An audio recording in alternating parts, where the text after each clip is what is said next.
incentives after the proof of stake merge. A lot of people were hoping that Ethereum would be deflationary by now. It is still not. It's at about 0.2% inflation per year. Bitcoin slightly higher at 1.7% inflation per year. Now, we need to talk about the overall markets as well in stocks and equity. Most of these have been going down recently.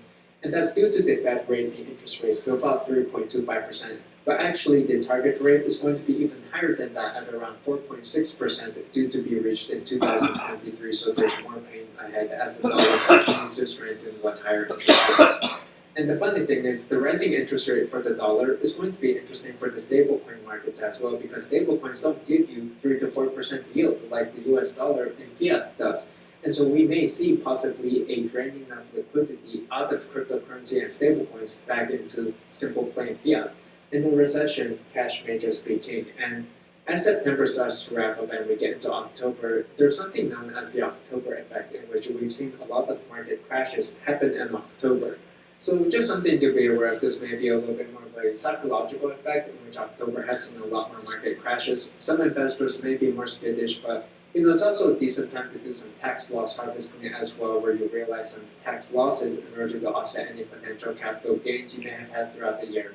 And by the way, if you've been following my trades, I did also close out my long position on Ethereum Classic. And I think it's still possibly a decent trade, but having seen the mining rate start dropping on this, it kind of broke my original investment thesis that I thought there would be more miners coming into this space. If you do decide to take on this position, you might consider shorting Ethereum just to hedge your market risk a little bit. Alright, so what am I bullish on? Well, if you follow the dollar milkshake theory, which I covered in a prior video, then you're going to be stacking some cash, just plain fiat, especially with interest rates rising, even as we get to 3 to 4% interest rate. That's half decent, and especially with all the recent geopolitical instability between Russia and Ukraine, there may be a flight towards safety in the US dollar. I also think it's a decent accumulation phase for Bitcoin, because Bitcoin's narrative hasn't changed in over a decade, and its trajectory hasn't changed. While Ethereum belongs to the US now, Bitcoin belongs to the world. And with so much instability in the world, I think it may be a prudent idea for anybody to take some custody of their funds. We saw in Lebanon, a lot of the banks started shutting down. People actually had to hold up and rob the banks in order to just get their deposits back. And so apparently in Lebanon, cash withdrawals from banks were completely halted and a limit was set on local currency. Some people even began trying to smuggle funds out of the country, sparking widespread anger. And meanwhile, over in Russia, we've seen a lot of capital controls over there as well. They began looking into cross-border payments using cryptocurrency.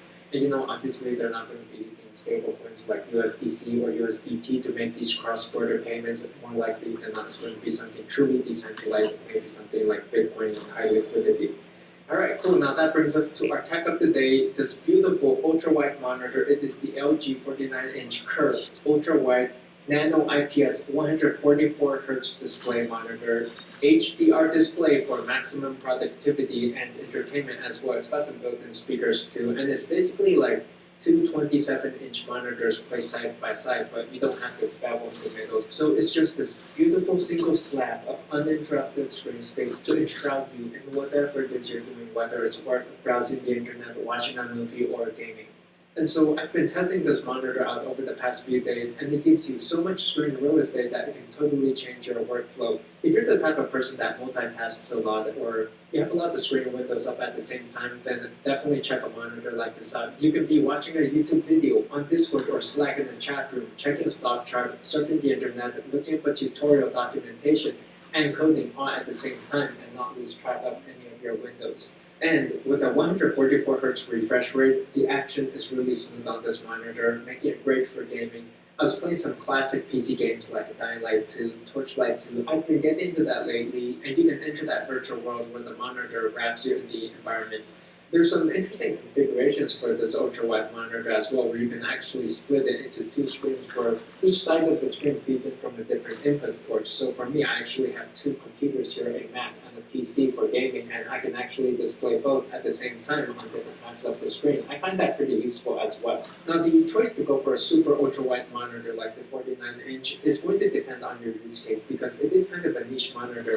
Now, before this, I have been using a 30-inch 4K monitor, which is also a very good monitor, but for my usage case, I tend to multitask a lot, and I'm just doing so many things at the same time that I'm excited to be using this one and see how it can transform my workflow, because I'm also just a very productive person. Thank you so much to LG for sending this over. And so there you have it, our tech of the day, the LG 49-inch super ultra wide monitor. I'll leave a link in the description if you want to check this one out.